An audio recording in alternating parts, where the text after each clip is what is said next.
Hey everybody, welcome back to another edition of Japan by River Cruise. I am one of your hosts, Bobby Judo. I'm calling in from Fukuoka. Hello, I'm Ollie Horn. I'm also one of your hosts, and I'm calling in this week as well from Kuala Lumpur. You're really enjoying that Kuala Lumpur. Tonight we're also going to be joined by the assistant director of the Bayankhongor River Yacht Club and internationally touring stand-up comedian Matt Davies. Hi, Matt. Hello. I am also in, where are we? Kuala. Lumpur. Yes. And I understand that you are half awake for this, which is pretty much par for the course for us. Good. I was trying to blend in. Great. So we've got another great episode for you tonight. If you've recently received a box full of beef fat, or if you're desperate to find out whether or not your female friends are willing to take a bath with you, then you're not going to want to miss this week's news stories. Plus, Ollie has your recommended river cruise for the week, right, Ollie? Yes, that's right, Bobby. This week I'm recommending a river cruise that has found a loophole in Japan's strict gambling laws and allows gambling on board. Now, this loophole is a bit weird. It involves customers buying metal ball bearings, putting them into a machine where they fall at random through some brass pins, then fall into a slot at the bottom, racking up points and more balls. And these balls can then be exchanged for tokens, which can then be exchanged for prizes, which in turn can be exchanged on land for cash. Sounds ridiculous. Let's see if this catches on. Also, we've got a bit of housekeeping. You guys know the official JRBC guide to autumn river cruises that are available for download from our website? Well, this week we are releasing the revised edition, which has been updated to include a few new river cruises, and because autumn now only lasts 3.5 hours. Thanks, climate change. But first, soap talk.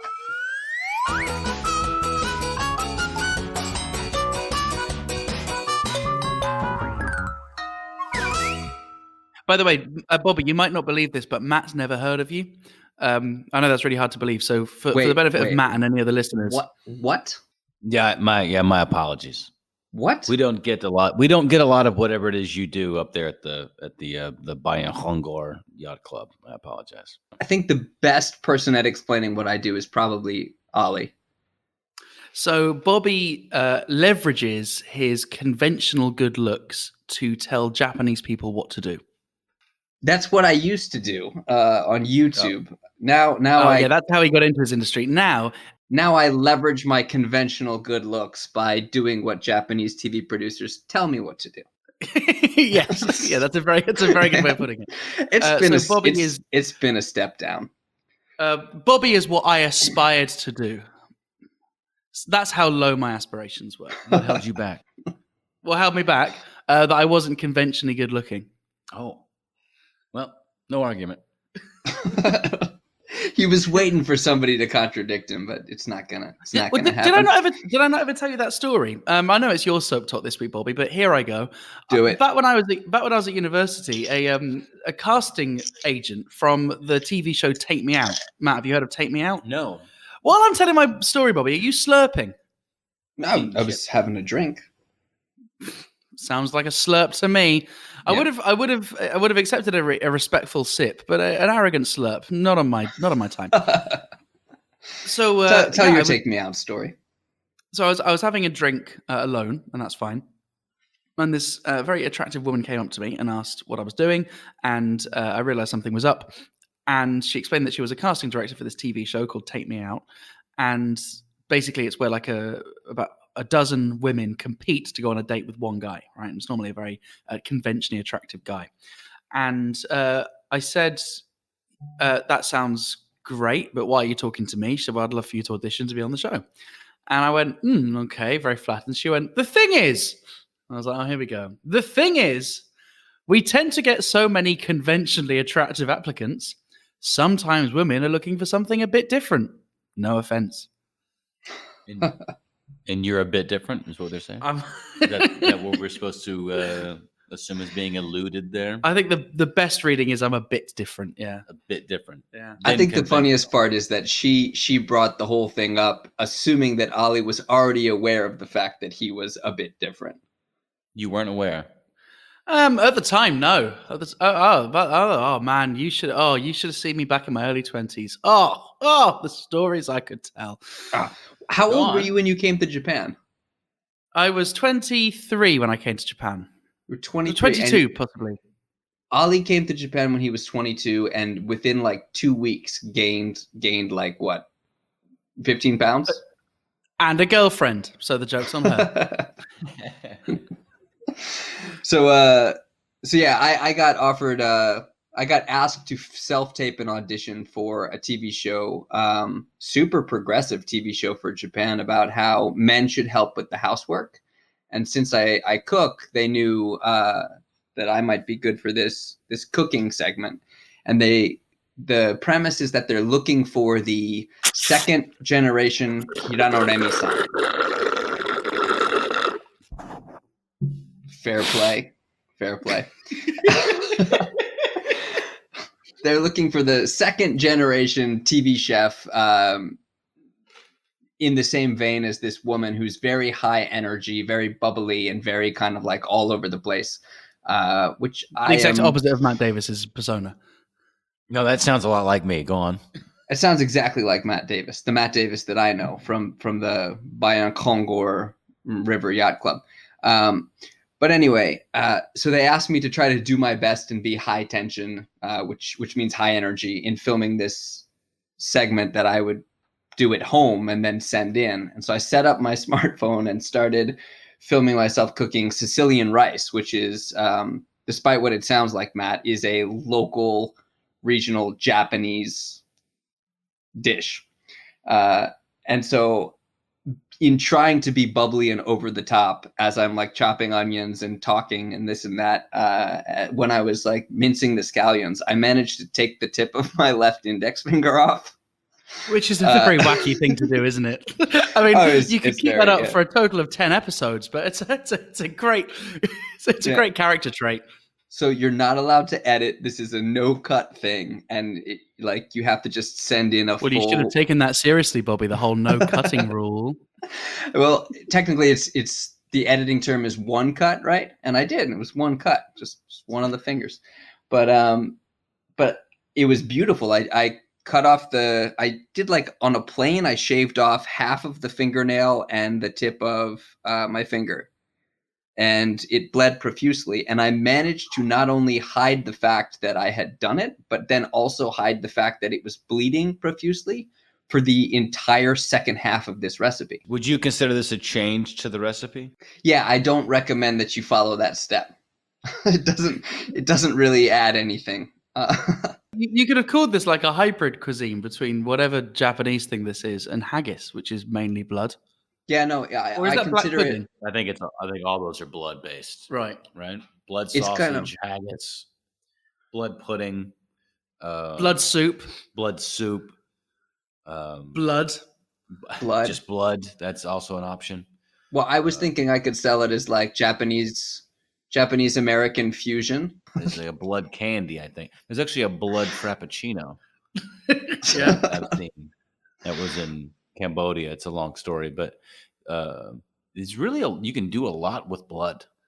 Right. Well, Bobby made the mistake then by hiding the fact that he could have incorporated blood into this recipe. Well, I thought that's where he was going with this. That he was going to be how he,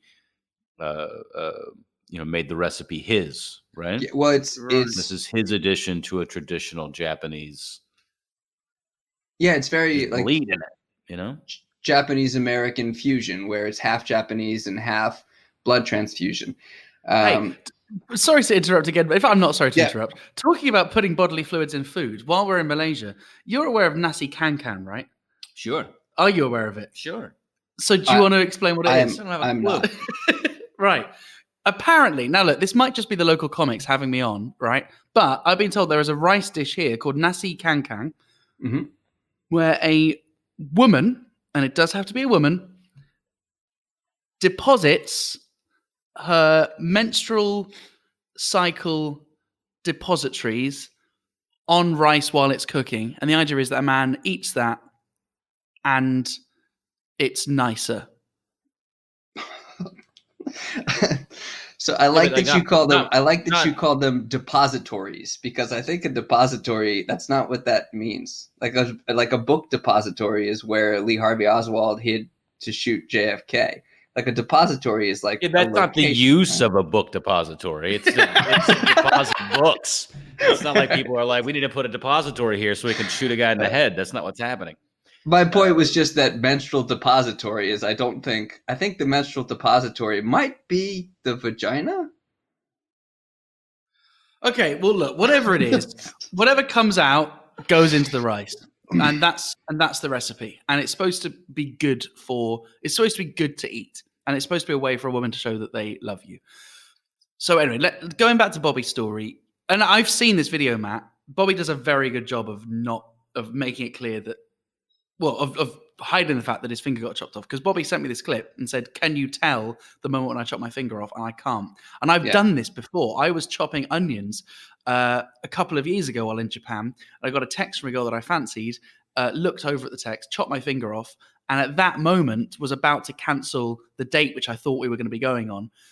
Joke's on her, she messaged me to cancel anyway.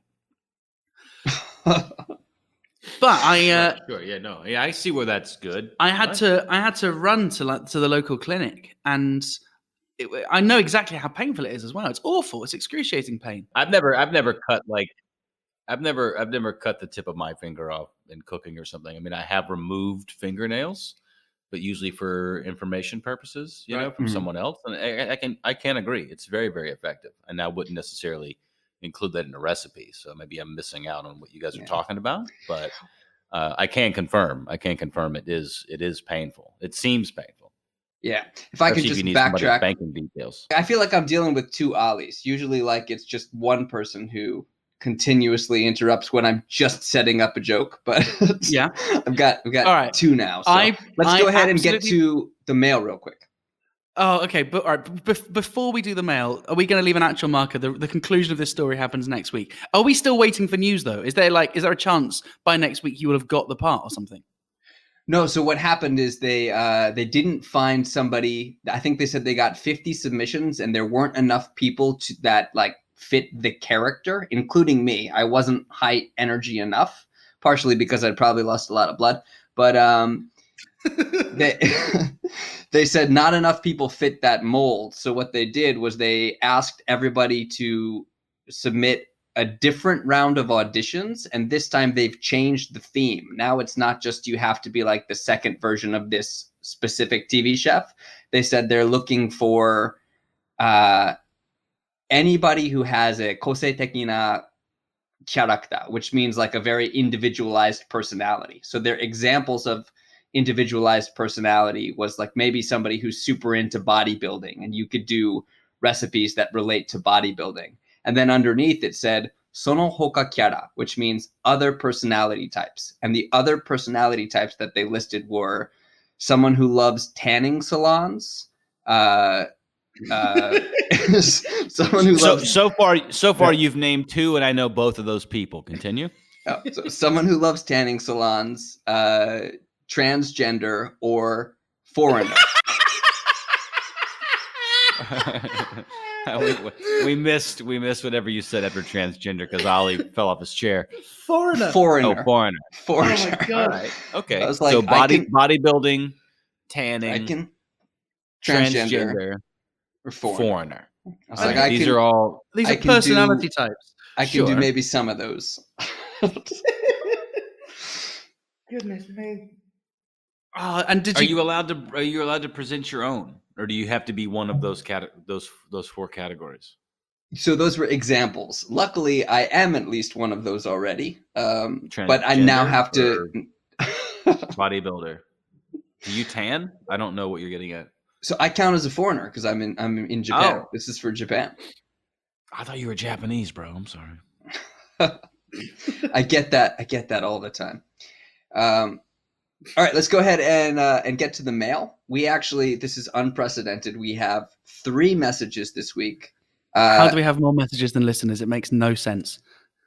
So this is interesting, but first one is from one of the Bryans, and he says, I just wanted to remind all the Bryans trying to get to the website of Rugby, oh, we love rugby podcast that you won't find it if you don't spell it in British English. And what he's done here is he's spelled rugby each of the 3 times it occurs 3 different ways, which I think is great because it is just like a Brian to send in a mail message to a podcast that you could only get as a visual gag. Great. Thanks a lot for the help, Brian. Matt, I would like to do a card trick now.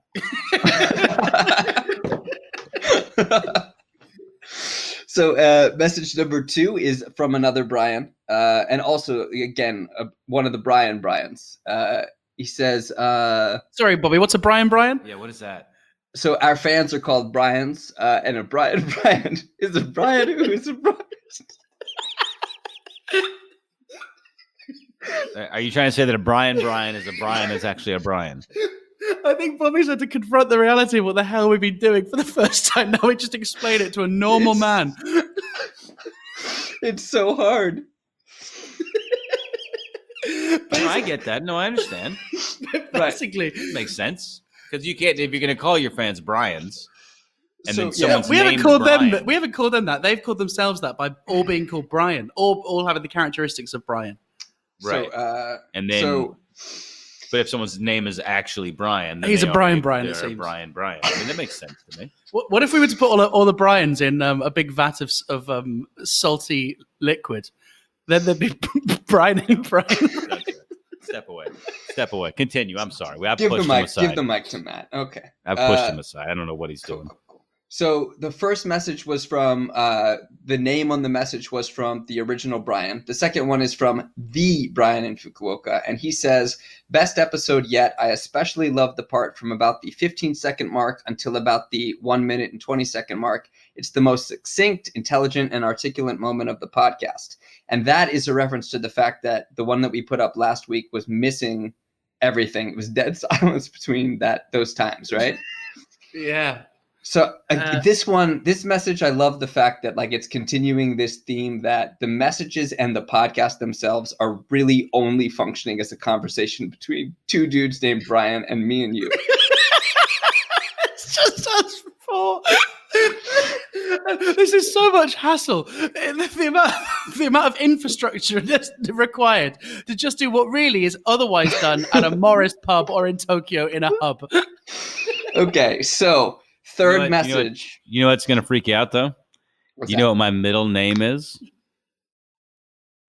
My God, is it Brian? No, not even close to that. Good. Should we ask what it is? No. That was it. That was Just it. wanted Yeah. to- Okay. Just wanted to disrupt whatever you're trying to do. Sorry. Cool. Third message, the message name from the little place where you input your name on the message is, so we've had the original Brian, Brian, and this one is just Brian.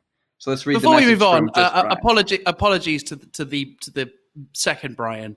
A mistake was made, and imagine what I'm doing now is I'm wearing a suit and I'm at a press conference with a table with a load of microphones. How deep are you humbling- bowing? How deep? Big time. How deep is the bow? It's like I've removed a rib. Okay, What that's was it. the That's a good mistake bow. made? There was a bit of audio missing in the last podcast, and regrettably, now people do listen to this podcast. They For want that? Well, yeah. Wouldn't that be good if we could just Meditative space. if we could right? Should we do that next week? Should we have the meditative space where Well, Brian?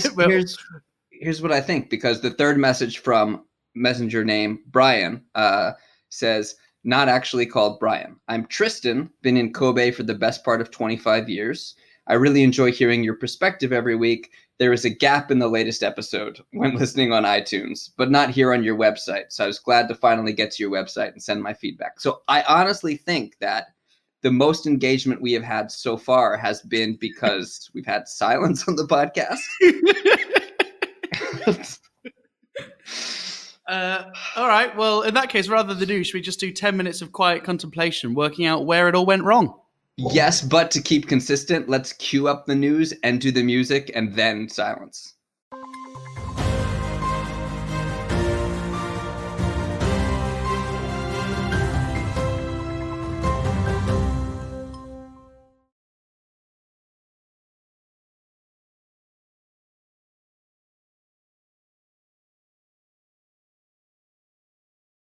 Bobby, we actually have 2 news stories this week, and we have 10 minutes to get through them both. You're ruining this for the Bryants. Thankfully, I mean, Brian, at this point, do feel free to mute the podcast and just come back in 10 minutes. We'll ask you how your meditation went. But for now, this story is, where's the Wagyu? Return gifts full of fat draw donor complaints. So this is a story from Kagoshima and Miyazaki, where basically, Bobby, do you know the Furusato Noze tax system? Yeah, Right, it's a basically, tax Matt. deduction system. Basically, Matt, the way that it works is, as a way of promoting regional investment in Japan, you could donate a portion of your income tax to your furusato, to your hometown, just as a way of kind of supporting them. But there was a bit of a loophole. It doesn't have to be your hometown. It can be any hometown. Well, precisely, right? So the loophole was that you could just pick anywhere and say, yeah, that's my hometown, right? Because there's no way of proving it, right? And so all these local municipalities realized that they could incentivize people to donate their tax by giving them gifts, right? And like some of them got crazy, right? Like I know one guy that got 2 iPads as a result of donating some of his tax to a place he'd never been to before. Yeah. So the whole system's a bit ridiculous. Is that where the mascots came from? Oh, no. They're involved in this, but they've been around for a very, very long time. Okay. I'm just glad that they're involved. They're the ones doing all the accounting, I think. Yeah, so originally, the idea is that all of these regional areas in Japan have dwindling populations, and so they're not collecting enough tax money. So people who live in major cities who are paying all the tax money to specifically major municipalities can choose to give a donation to these local areas to help out the local areas. And they allow you to decide like what you want it to go to. So you can say it can go to local schools. It can go to the local river cruise. It can go to, whatever that place has. But are you choosing those things, or can you just say what you want your tax money to go to? Just with a cover letter. There's a handful of categories that you can select from. There might be a sonohoka, you like other optional categories, and you could pick for people who like to tan a lot. I would like to support the foreign transgender tanned community in Oita. Yeah, we want to buy them gym memberships for their bodybuilding. That's right. Yeah. So you could do that, and like Ollie said, to incentivize, they would send you some gift that was supposed to be like a locally sourced or locally grown regional specialty, but they started competing with each other to see who could get more donations. And so they started giving really extravagant gifts that had nothing to do with that local area. It became a huge scandal. But this seems like it's going to be an even bigger scandal because we know how seriously everybody takes their Wagyu. So basically, they gave beef to people who gave more than $100. And a guy, there's pictures of this on the website, a guy received just beef fat. It was like basically 80% of this is fat.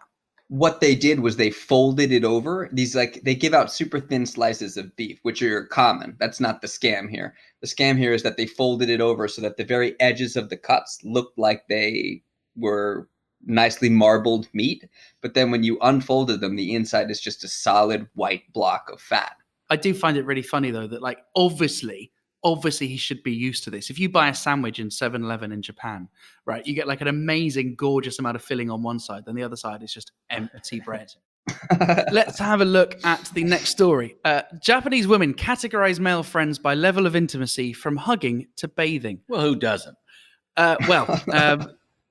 Basically, so Japan is really good at coming up with like words for a certain type of person, for a certain category of person. So, for example, on Valentine's Day, if you're giving chocolates to someone who you don't really fancy, but you feel an obligation to give them chocolates, then there's a word for that kind of chocolate giving, for example, right? Yeah. So they love that kind of thing. And so these are 5 terms which I was not familiar with. And they love mixing Japanese in with English when they do this. So like it's not uncommon for half of the word to be, although it seems like most of them are English.